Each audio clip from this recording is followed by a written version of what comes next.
जय श्री कृष्ण, राधे राधे।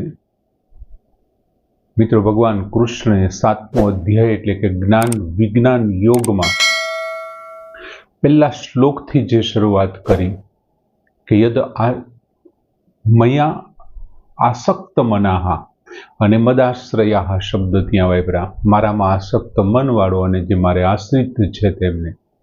પછી ભગવાને જ્ઞાનમ ચ વિજ્ઞાન સહિતમ, એ હું તને વિજ્ઞાન સાથેનું જ્ઞાન કહું છું, જેને જાણી લીધા પછી ન અન્યત અવશિષ્યતે, બીજું કંઈ પણ જાણવાનું બાકી નહીં રહે. અને એ શું હતું એ ચોથા શ્લોકથી ભગવાને વાત કરી. ભગવાને એ પણ વાત કરી કે સહસ્ત્રેષુ, હજારો મનુષ્યો છે એ સિદ્ધિ માટે પ્રયત્ન કરતા હોય છે, એમાંથી કશ્ચિત, કોઈ એકાદ એ છે એ સફળ થતો હોય છે.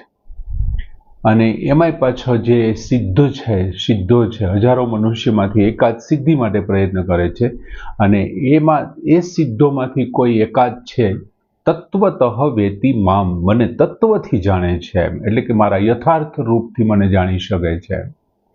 ભગવાને જો કે અર્જુનને વિશ્વાસ આપ્યો હતો કે અસંશયમ સમગ્રમ, નિઃશંકપણે અને સમગ્ર, મારું જે સમગ્ર સ્વરૂપ છે ને હું તને કહીશ, એ જે તું જાણવાનો છે હું તને કહીશ. તત્સૃણુ એવો શબ્દ તે સાંભળ.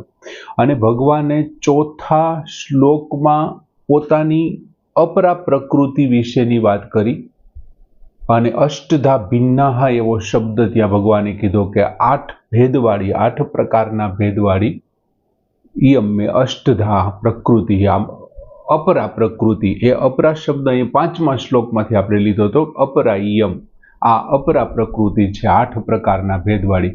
એમાં ભગવાને 5 મહાભૂતોને સ્થાન આપ્યું હતું. આ જે આકાશ છે, પૃથ્વી છે, તેજ છે, વાયુ છે, જળ છે, એ 5 મહાભૂતોને સ્થાન આપ્યું. પછી 3 બીજા મન, બુદ્ધિ અને અહંકારને સ્થાન આપ્યું હતું. મહત, બુદ્ધિ અને અહંકારને સ્થાન આપ્યું. મન, બુદ્ધિ અને અહંકાર એને સ્થાન આપ્યું. હવે એમનાથી વિપરીત જે સૃષ્ટિ છે આ 8થી, એ અપરા પ્રકૃતિ હતી. હવે ભગવાન પરા પ્રકૃતિ 5મા શ્લોકમાં વાત કરે છે. મિત્રો, ઘણી વખત શું થતું હોય કે સાંખ્ય બધા લોકોને માટે સમજવું કે સમજાવવું, એમનો જે મૂળ, એમના જે સિદ્ધાંતો છે નથી આપણે જાણતા, ત્યાં સુધી સાંખ્યને સમજવું થોડુંક અઘરું પડે. પણ આ શ્લોક હું તમારી સામે કેટલો અને કેવી રીતથી રજૂ કરી શકું, કેટલું સમજાવી શકું, એનો હું કોઈ દાવો ન કરી શકું એમ. કેમ કે ભગવાન અહીં શું કહે છે, અહીં એક તો પરા અને અપરા પ્રકૃતિ, એ બંને સાંખ્ય વિશેની અને ઉપનિષદોનો જ મૂળ સિદ્ધાંત અને એમની ચર્ચા છે એમ. અને સાંખ્યમાં જે પ્રકૃતિ છે એમને અહીંયા પરા અપરા પ્રકૃતિ 2 રીતે ભગવાને રજૂ કરી છે. હવે ભગવાન શું કહે છે કે અપરા ઇયમ, પછી શબ્દ છે ઈતઃ તુ અન્યામ પ્રકૃતિ વિધિ મે પરામ જીવભૂતામ મહાબાહો યયા ઇદમ ધાર્યતે જગત. હવે ઇયમ અપરા, પછી ચોથા શ્લોકમાં આવી ગયું કે આ અપરા પ્રકૃતિ છે, ઇયમ અપરા પ્રકૃતિ, અષ્ટધા ભિન્ના ઇયમ અપરા પ્રકૃતિ મેં, આ 8 પ્રકારના ભેદવાળી મારી અપરા પ્રકૃતિ. એ અપરા શબ્દ આપણે અહીંથી લીધો હતો, પ્રકૃતિ તો ત્યાં હતું, અપરા પ્રકૃતિ છે. હવે અહીં શું કે છે ભગવાન, એમાં ભગવાને કીધું ઈતઃ તુ અન્યામ, પછી જો બીજી લીટીમાં બીજો શબ્દ આપેલો છે મહાબાહો, એટલે કે હે મહાબાહો. તું શબ્દને આપણે અવ્યય તરીકે ન લેતા ને અનેના અર્થમાં લઈએ તો તું મહાબાહો, હે મહાબાહો, અને હે મહાબાહો અન્યામ એટલે બીજી એટલે શું, તો કે પેલા કઈ વર્ણવી, તો કે અપરા વર્ણવી. તો હવે એમનાથી જે બીજી છે ને એમની વાત કરે છે, તો કે આ અપરા પ્રકૃતિથી બીજી અથવા તો એનાથી ભિન્ન, એટલે અન્યામ શબ્દનો અર્થ આપણે સમજણ માટે આગળના શ્લોકથી લઈએ કે આ અપરા પ્રકૃતિથી બીજી એટલે કે ભિન્ન અથવા જુદી. પછી બીજી લીટીનો પહેલો શબ્દ છે જીવભૂતામ, જીવ રૂપે બનેલી. શેના રૂપ બનેલી છે? જીવ રૂપે. જો તું મહાબાહો અને હે મહાબાહો અન્યામ અથવા ઈતઃ અન્યામ અને આ અપરા પ્રકૃતિથી જુદી અથવા ભિન્ન જીવભૂતામ જીવ રૂપે બનેલી પ્રકૃતિ વિધિ મેં પરા. મેં એટલે મારી, પરામ એટલે પરા, પ્રકૃતિમ એટલે પ્રકૃતિને, વિધિ એટલે જાણ. મેં પરામ પ્રકૃતિ વિધિ, મારી પરા પ્રકૃતિને તું જાણ. એ કેવી છે? તો કે અન્યામ છે. કોનાથી અન્યામ છે? તો કે અપરાથી. અપરાથી જુદી છે એવી કઈ છે? તો કે પરા છે. અપરાથી જુદી છે એવી કઈ છે? તો કે પરા છે. હવે આ પ્રકૃતિ શું કામ જાણવી જોઈએ એના માટેનું ભગવાન કૃષ્ણ એક બહુ એકદમ મહત્વનું પણ બહુ નાનું કારણ આપે છે કે યયા ઈદમ. યયા એટલે જેનાથી, ઈદમ એટલે આ, જગત એટલે જગત, ધાર્યતે એટલે ધારણ કરાય છે. યયા ઈદમ ધાર્યતે જગત, જેનાથી આ જગત ધારણ કરાય છે. ત્યાં ભગવાને ચોથા શ્લોકમાં, પૂર્વ શ્લોકમાં વાત કરી કે આ મારી 8 પ્રકારના ભેદવાળી અપરા પ્રકૃતિ છે. અને એ અપરા પ્રકૃતિમાં આપણે જોયું કે 3 શરીર એમાં આવી જતા હતા. જેમ કે સ્થૂળ જે હતું, પંચ મહાભૂતમાં સ્થૂળ શરીર હતું. મહત બુદ્ધિને અહંકારની અંદર, મન બુદ્ધિને અહંકારની અંદર સૂક્ષ્મ શરીરનો સમાવેશ કરી લીધો. અને જેમ આ સ્થૂળ શરીર માટે આપણે તેમનું કારણભૂત તત્વ પંચતન માત્રાઓ લીધા, એમાં આ ત્રણેયના કારણભૂત તત્વોને લઈ અને આપણે પ્રકૃતિને લઈને આપણે એને કારણ શરીર એટલે 3 શરીરની વાત કરી. એ 3 શરીર જે છે એ કઈ છે? ભગવાને શું કીધું? તો કે ઈયમ અપરા મેં પ્રકૃતિ, આ મારી અપરા પ્રકૃતિ છે. અને હે મહાબાહો અન્યામ, એનાથી જે બીજી છે, જુદી છે. પણ એ કેવી છે? તે કોઈ જીવભૂતામ, જીવ રૂપે બનેલી, ઓલી શરીર રૂપે બનેલી હતી. સમજાય છે? આ શું છે? જીવભૂતામ, જીવ રૂપે બનેલી મેં પરામ પ્રકૃતિ વિધિ, મારી પરા પ્રકૃતિને તું જાણ. યયા જેનાથી ઈદમ જગત ધાર્યતે, આ જગત ધારણ કરાય છે. જેનાથી આ જગત ધારણ. તું ઈતઃ અન્યામ એવો શબ્દ વાપર્યો. અને આ અપરાથી ભિન્ન, અપરાથી જુદા પ્રકારની છે. અપરા પ્રકૃતિમાં પંચ મહાભૂતો આવ્યા. એ સિવાયના પછી એમના કારણ રૂપે આપણે પંચતન માત્રાઓ શબ્દ, સ્પર્શ, રૂપ, રસ અને ગંધ લીધું. ત્યાર પછી જે કાંઈ બીજું કારણ રૂપ તત્વો હતા તેવા મહત બુદ્ધિને, અહંકારને પણ આપણે લીધા. હવે આ અપરામાં અષ્ટધા છે, 8 પ્રકારના જે એમના ભેદવાળી. તો એમાં 5 મહાભૂતો અને 3 જે ઓલા છે તે. હવે આમનાથી થયું શું? તો કે એમનાથી 3 પ્રકારના શરીર તૈયાર થયા. એક સ્થૂળ શરીર તૈયાર થયું, બીજું સૂક્ષ્મ શરીર તૈયાર થયું અને પ્રકૃતિના રૂપમાં કારણ શરીર તૈયાર થયું. હવે બીજું ભગવાને અહીંયા શું કીધું? તો કે જીવભૂતામ, જીવરૂપ બનેલી. જો તું અન્ય, ઈતઃ તું અન્ય, અને એમનાથી બીજા પ્રકારની, જુદા પ્રકારની અથવા એમનાથી જુદી, એટલે કે આ શરીર જો આપણે ત્રણેય હોય તો એમનાથી કોઈ જુદી છે. અને એ કેવી છે? તો કે જીવભૂતા, એમનાથી જુદી પ્રકૃતિના લક્ષણ ન હોવા છતાં, ઓલી તો પ્રકૃતિ છે, આ એનાથી જુદી છે. તો શું થયું? હું એમ કહું માણસથી જુદો, તો માણસના લક્ષણ ન હોય એવા મારે કોઈને ગોતવો પડશે. કાંઈ પછી પશુ હોય, પક્ષી હોય, જીવ હોય, જંતુ હોય, એવો કોઈક ગોતવો પડશે. શું કામ? કેમ કે હું એમ કહું છું માણસ સિવાયના, માણસથી બીજા, એટલે માણસ જાતિ નહીં ચાલે.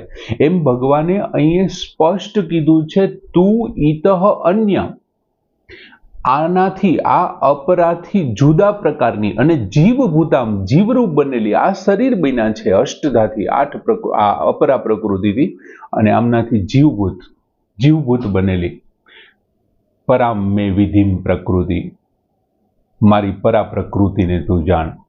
હવે ખરેખર જો જીવરૂપ હોય, એ જીવ છે, તો પછી ભગવાને એમને પ્રકૃતિ શું કામ કીધું? એમ કેમ કે પ્રકૃતિ તો છે એ તો નાશ પામવા વાળી છે. બીજું જળ છે. પ્રકૃતિ શું છે? તો કે જળ છે.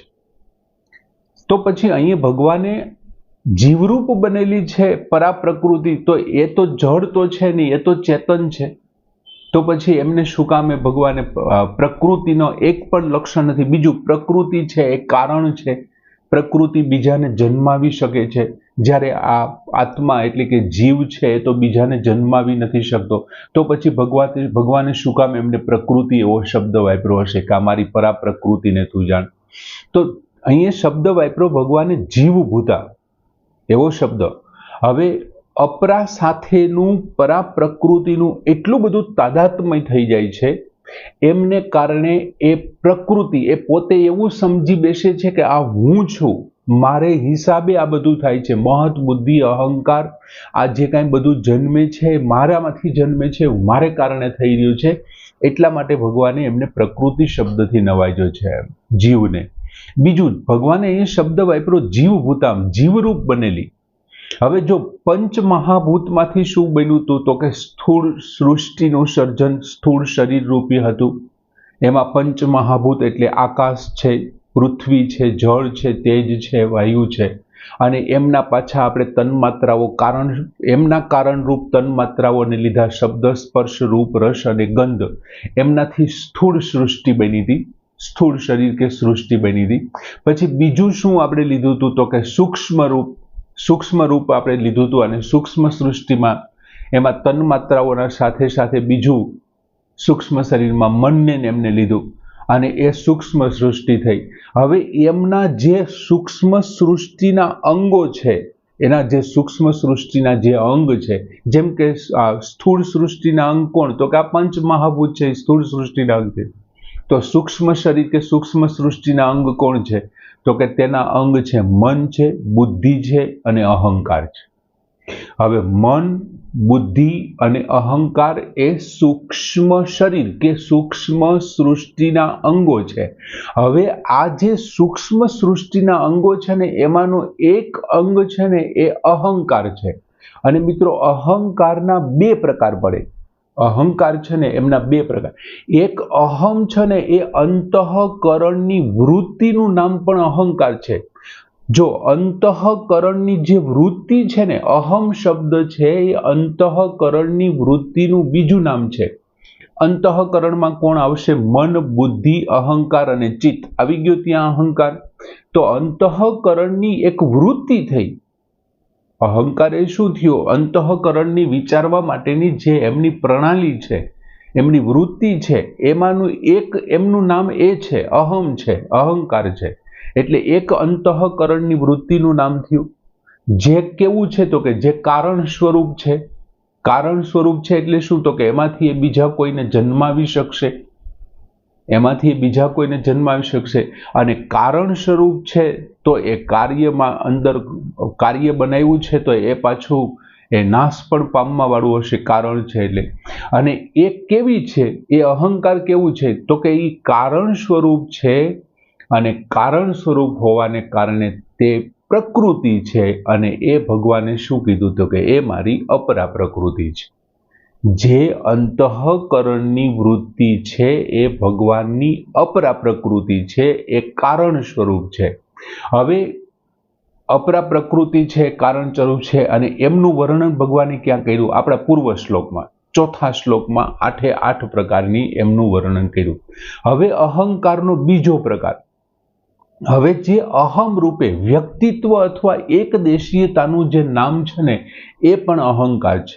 વ્યક્તિત્વ સ્વરૂપે આ જે કંઈ શરીર ચાલે છે, એમની અંદર જે ચલાવનારો બેઠો છે એ વ્યક્તિત્વ સ્વરૂપ છે. એ શું કરે છે? એકદેશીયતાનું નામ છે. એક કોઈ એવું તત્વ છે જેનું નામ છે વ્યક્તિત્વ, અને એ પણ અહંકાર જ છે. અને એ શું કરે છે? એ પોતાને કર્તા રૂપ સમજે છે. શું સમજે છે? કે આ હું કરું છું, આ બધું મારે હિસાબે થાય છે. અને એ જે અહમ છે ને, એ કર્તા તરીકેનો અહમ, કર્તા રૂપ છે. અને જે પોતાને ક્રિયાનો કરવા વાળો માને છે, ખરેખર એ છે નહીં. પ્રકૃતિ પરિવર્તનશીલ છે, જળ વસ્તુ પરિવર્તનશીલ છે, ચેતન નહીં. ગચ્છતિ ઇતિ જગતઃ એવું કીધું છે. જે જાય છે, પરિવર્તન પામે છે, તે જગત છે. અહંકારના બે પ્રકાર થાય મિત્રો. સૂક્ષ્મ સૃષ્ટિમાં અહંકાર આપણે જોયું કે મન, બુદ્ધિ અને અહંકાર છે. એમાં અહંકારના બે પ્રકાર લઈએ તો પહેલો જે અહમ છે એ અંતઃકરણની વૃત્તિનું નામ અહંકાર છે. એ કારણ સ્વરૂપ છે, એ નાશ થવા વાળો છે અને એ ભગવાનની અપરા પ્રકૃતિ છે, જે અષ્ટધામાં ચોથા શ્લોકમાં વર્ણન કર્યું. હવે જે અહંકારનો બીજો પ્રકાર અહમ રૂપ છે એ વ્યક્તિત્વ અથવા તો એકદેશીપણાનું નામ છે ને એ અહંકાર છે. અને એ શું કરે છે? એ પોતાને કર્તા માને છે, જે પોતાને ક્રિયાનો કરનારો માને છે. અને એ જે કર્તા છે, જે ક્રિયાનો કરનારો માને છે ને, ભગવાન એને શું કહે છે? મેં પરામ પ્રકૃતિમ વિદ્ધિ, એને તું મારી પરા પ્રકૃતિ જાણ.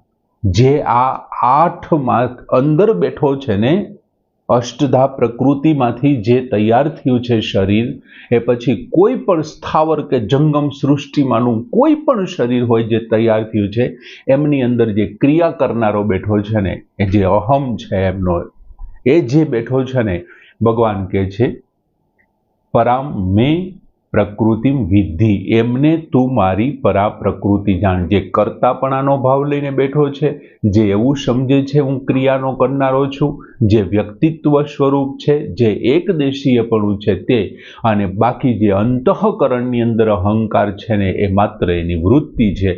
આ અહંકારનો બીજો પ્રકાર છે ને, એટલે અંતઃકરણની અંદર રહેલો અહમ છે એ અપરા પ્રકૃતિનો એક ભાગ છે.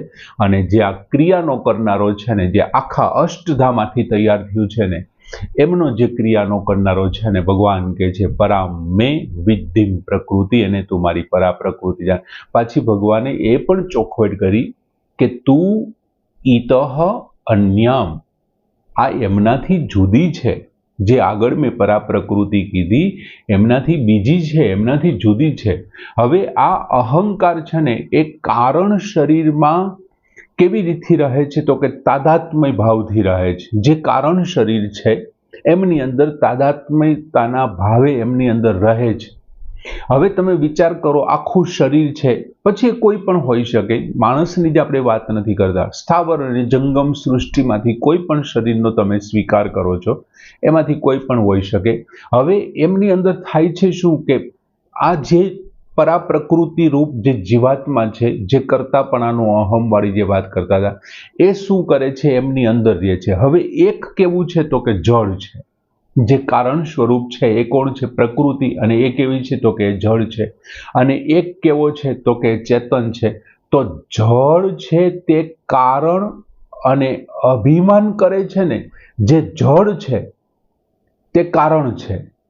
જે કારણ તે કોઈનું જન્માવા માટેનું જે કારણ બને છે તે. અને જળ કોણ છે? તો કે પ્રકૃતિ છે. અને એમને ભગવાને કેવું કીધું? તો કે અષ્ટધા, 8 પ્રકારના ભેદવાળી, ભિન્ન પ્રકારની. એ જે જળ છે તે કારણ, અને જે એમની અંદર અભિમાન કરે છે ને, તે ચેતન છે. કારણ શરીરની અંદર બેઠેલો જે અભિમાન કરી રહ્યો છે ને, એ ચેતન છે. એમને એમનો અહમ સતત કર્તા રૂપે ચાલુ રહેશે. જો એ કર્તા રૂપે ચાલુ ન રહીએ ને, તો પછી બેડો પાર થઈ જાય, મનુષ્યનું જીવન સુધરી જાય. પણ એ સતત એવું માને છે કે આ જે કાંઈ શરીર ક્રિયાઓ કરી રહ્યા છે ને, એ કોણ કરે છે? હું કરું છું. એટલા માટે બંધનમાં પડે છે. એ તો એવું સમજે છે આ તો જળ છે, આ બધું હું જ કરું છું. બીજું, જ્યારે સુષુપ્ત અવસ્થામાં હોય છે ત્યારે એ અહમ જે છે એ જે છે ને એ સૂતેલો હોય છે. અને જેવા એ પાછા જાગૃત થાય છે ત્યારે જાગૃત થતા હું સૂતો હતો અને હવે જાગૃત થયો છું, આવું જે વિચારે છે ને, એ અહમ પણ પરા પ્રકૃતિ જ છે. જ્યારે સૂતા હોઈએ છે ને ત્યારે એ પોતે સૂઈ જાય છે, કર્તા જે છે તે. જ્યારે ઉઠે છે ને ત્યારે એ વાત કરે છે કે હું સૂતો હતો અને હવે હું જાગૃત થયો છું. આ જે હું સૂતો હતો, તો એ હું એટલે કોણ?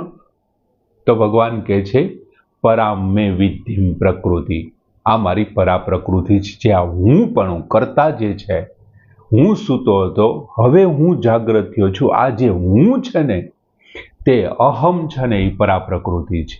એક અહમ કોણ છે? તો કે અંતઃકરણની વૃત્તિ છે. એક અહમ કોણ છે? તો કે આ કર્તાપણું, એકદેશીયપણું અથવા તો વ્યક્તિત્વપણું છે ને એ છે.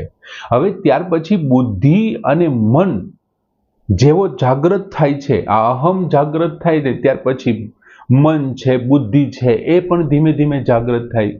હું ક્યાં છું, કેમ છું, ક્યારનો છું, કેવું છે, એ મન અને બુદ્ધિની જાગૃતતા પછીના પ્રશ્નો છે અને પછી એમાંથી એમને જવાબ પ્રાપ્ત થાય.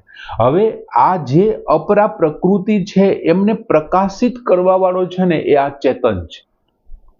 અપરા પ્રકૃતિને જે પ્રકાશિત કરે છે, આ જળ તત્વને જે પ્રકાશિત કરે છે ને એ ચેતન તત્વ છે ને એ પરા છે. જ્યારે અપરાને આ પરા પ્રકૃતિ જ્યારે અપરાને પોતાની માની લે છે ને ત્યારે એ જીવરૂપ બની જાય છે. શું બની જાય છે? ભગવાન કહે છે જીવ ભૂતામ, એ જીવરૂપ બની જાય છે. શું કામે? તો કે અપરામાંથી બનેલું શરીરને ઈ પોતાનું જ માની લે છે અને એટલા માટે એ પોતે એમાં જીવરૂપ બની જાય છે અને જે જીવરૂપ બને છે ને તે પરા પ્રકૃતિ થાય છે. હવે ભગવાને ત્યાં અહીંયા સ્પષ્ટ વાત કરી કે યયા ઈદમ ધાર્યતે જગત. હવે યયા ઈદમ ધાર્યતે જગત, યયા એટલે જેનાથી, ઈદમ જગત, આ જગત ધાર્યતે એટલે ધારણ કરાય છે, આ જીવરૂપ બને છે અને સમગ્ર જળ તત્વને એટલે કે અપરા પ્રકૃતિને ધારણ કરી લે છે અને એ જીવરૂપ બની જાય છે. અને ધારણ ખરેખર તો એ જીવરૂપ છે જ નહીં, એ તો ભગવાનનો અંશ છે, પણ એને માની લીધું છે, તાદાત્મ્યતાને કારણે એને માની લીધું છે કે આમ થયું છે. અને એમને કારણે શું થાય છે? એ શરીરની સાથે, અને શરીર છે એ શું છે? તો કે વ્યષ્ટિ છે. કોનામાંથી છૂટેલું છે? તો કે કોનો અંશ છે? તો કે સમષ્ટિનો અંશ છે. જો આ પરા પ્રકૃતિ જે અપરાને ચેતનવંતી બનાવે છે, જેમને એ પ્રકાશિત કરે છે, એ પરા પ્રકૃતિ જેમને પ્રકાશિત કરે છે એ અપરા પ્રકૃતિ સાથેનો તાદાત્મ્યને તોડી નાખે, એમનાથી વિમુખ થઈ જાય અને એ જે અષ્ટધા પ્રકૃતિ, ભિન્ન ભેદવાળી જે અષ્ટધા પ્રકૃતિમાંથી જે શરીર બન્યું છે એમને, એ વ્યષ્ટિને જો સમષ્ટિ માટે લગાડી દે એટલે કે સંસારની સેવા માટે લગાડી દે ને તો શું થશે? તો આ પરા પ્રકૃતિ છે ને એ સંસારમાંથી વિમુખ થશે અને પરમાત્માને સન્મુખ થઈ જશે. અને જો એ પરમાત્માને સન્મુખ થશે ને તો એ માણસ તરીકેની એની સફળતા, એમનો ફેરો, એનો જીવનનો ફેરો છે ને એ સફળ થઈ જશે. માનવ જીવનની પૂર્ણતા આવી જશે અને માનવ જીવનનો જેનો અવતાર છે ને એ સફળ થઈ જશે. બાકી ખરેખર તો એ જીવ છે જ નહીં. ભગવાન પોતે કહે છે મમે વાંશો જીવલોકે, આ મારો જે એક અંશ છે, પરમાત્માનો એ અંશ છે. બીજું, અપરા સાથેના સંબંધથી શું થાય છે એમનું કે અપરા સાથેના તાદાત્મ્યતાને અત્યંત સંબંધ એમના તરફ એટલો બધો સન્મુખ છે ને એટલે ભયંકર એવા જન્મ અને મરણરૂપી દુઃખની અંદર એ પડે છે. એ પોતે એવું માની બેસે છે કે મારો જન્મ થાય છે, મારું મૃત્યુ થાય છે, હું મૃત્યુ પામું છું. મિત્રો, ઘણી વખત શું થતું હોય છે કે સ્ત્રી છે, માની લો કે એક સ્ત્રી પાત્ર છે, તો સ્ત્રી છે ને એ જનન શક્તિ છે. સ્ત્રી જાતિ તરીકે એની શ્રેષ્ઠતા કઈ? તો કે જનન શક્તિ એની શ્રેષ્ઠતા છે. પણ જો કોઈ ભોગ વિલાસ વાળો માણસ હશે ને તો સ્ત્રીનું જનન શક્તિ વાળું એમનું આ રૂપ છે ને એમને નહીં ગમે. કેમ કે એમના મનની અંદર ભોગ છે એમના પ્રત્યેના, એટલે એ જનન શક્તિ તરીકેના સ્ત્રીના સ્વરૂપને સ્વીકારવા તૈયાર નથી. એમ મિત્રો, આ જે સંસાર છે ને એ સંસારને લોકો ભગવત સ્વરૂપ જોવાને બદલે, સંસાર કેવો છે? ખરેખર ભગવત સ્વરૂપ છે, પણ ભોગ વિલાસ અને કામનાઓ અને મમત્વને કારણે એ સંસાર છે એમને ભગવત સ્વરૂપ નથી ગમતો, ભગવત સ્વરૂપને નથી જોઈ શકતા અને સંસારને ભોગ સ્વરૂપ જોવે છે. એમને કારણે આ અપરાની અંદર પરાશક્તિ છે ને એ બંધાય છે, પરા પ્રકૃતિ બંધાય છે. બાકી ભગવાને સ્પષ્ટ કીધું આ અપરાથી તદ્દન જુદી છે. તું અન્યામ ઈતઃ, આનાથી સાવ જુદા પ્રકારની છે અને એ મારી આ પરા પ્રકૃતિ છે. એટલે પરા પ્રકૃતિ એટલે અંદર રહેલો અહમ, કર્તાપણું, એકત્વ, આ વ્યક્તિત્વનો ભાવ છે, એકદેશીપણાનો જે ભાવ છે, જેને આપણે આત્મા કહીએ છીએ, જેને આપણે સ્વરૂપ કહીએ છીએ, શરીરી કહીએ છીએ, એ પરાપ્રકૃતિ છે. સરસ મજાનો શ્લોક છે. થોડોક કદાચ અટપટો લાગ્યો હોય, ખબર નહીં, પણ છે બહુ સરસ કે અપરેયમ ઈતઃ તું અન્યામ પ્રકૃતિમ વિદ્ધિ મે પરામ જીવભૂતામ મહાબાહો યયા ઇદમ ધાર્યતે જગત. એ પૂર્ણ કરીએ. જય શ્રી કૃષ્ણ.